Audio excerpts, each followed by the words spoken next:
दर्दियों के होते हैं और उनको डर होता है कि बाबा मेरी एक सर्जरी तो हुई है, अभी एक सर्जरी हुई, उसमें कमर में सुई लगाई, दूसरे में लगाएंगे तो फिर मेरे को जिंदगी भर कमर दर्द होगा, ऐसा लोगों का मान्यता होता है ना। पर ऐसा बिल्कुल नहीं होता, क्योंकि अभी जो सुई हम लगाते हैं बेहोश करने के लिए वो 25-26 के साइज की, यानी इतनी छोटी है, चीटी काते उतनी छोटी है, वो कोई नुकसान नहीं। इवन आपको हम इंट्रामस्कुलर इंजेक्शन देते हैं हाथ पे या थापा हिप पे, उसमें सुई है वो बहुत बड़ी होती है। पर जो स्पाइनल एनेस्थेसिया देते हैं वो जो सुई होती है वो बहुत छोटी होती है, उससे कोई नुकसान नहीं होता। पहली चीज़, उससे कमर दर्द रह जाता है बाद में, ये मान्यता पूरी गलत है। स्त्रियों में ज़्यादातर क्या होता है कि कमर के और पेट के स्नायु वैसे भी वीक होते हैं, इसलिए, और एक डिलीवरी होती है, 2 डिलीवरी होती है ना, तो कमर के स्नायु ज़्यादा वीक हो जाता है, उसकी वजह से कमर दर्द होता है, ना कि ये स्पाइनल एनेस्थीसिया की वजह से। दूसरी चीज़ कि कोई सर्जरी लंबी चलने वाली हो, समझो कि आधे घंटे या उससे ज़्यादा,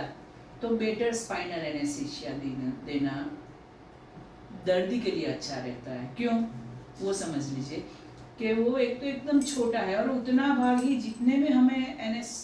ऑपरेशन करना है उतना भाग में वो चमड़ी पूरी बेरी कर देंगे,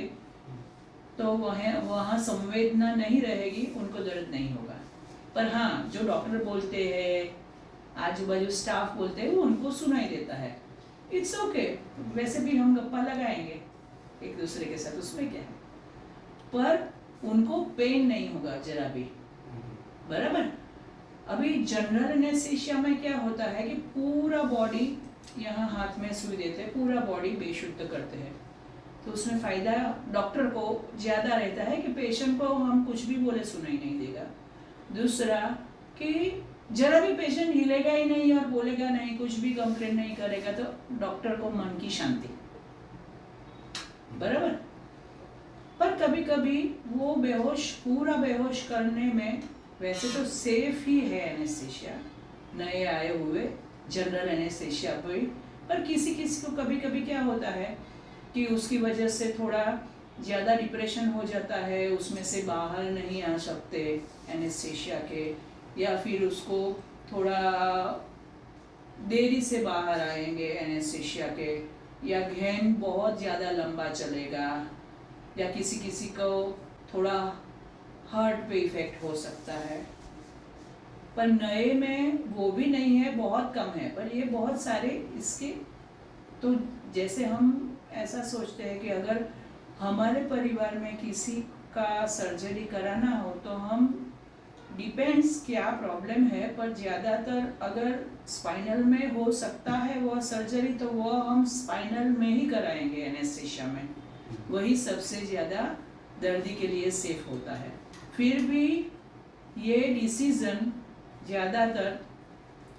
जनरल एनेस्थीसिया देना है या स्पाइनल एनेस्थीसिया देना है, वो एनेस्थेटिस्ट जो बेशुद्ध करने वाले डॉक्टर है वह नक्की करते हैं। फिर भी अगर दोनों की चॉइस हो तो हम दर्दी को कहते हैं कि आप सोचिए, पर spinal is always safer than general anaesthesia, बराबर। तो उससे डरने की बात नहीं है। मेरी 5 सर्जरी, आज तक 5 सर्जरी स्पाइनल एनेस्थीसिया में हुई है, 2 सर्जरी जनरल एनेस्थीसिया में हुई है, क्योंकि एक सर्जरी थी वो सिर्फ 10 मिनट की थी और दूसरी थी वो स्पाइन की ही थी पूरी बड़ी, तो वो स्पाइन की थी इसलिए उसमें स्पाइनल एनेस्थीसिया नहीं दे सकते, इसलिए, और उल्टा सुलाना था और सब करना था, तो उसमें मुझे उन्होंने जनरल एनेस्थीसिया दिया। बाकी सब सर्जरी मेरी स्पाइनल में ही हुई है। फिर भी आप डिसाइड करेंगे आपको क्या चाहिए, और एनेस्थेटिस्ट से मिलके आप नक्की करेंगे कि आपको कौन सा चाहिए है, बराबर।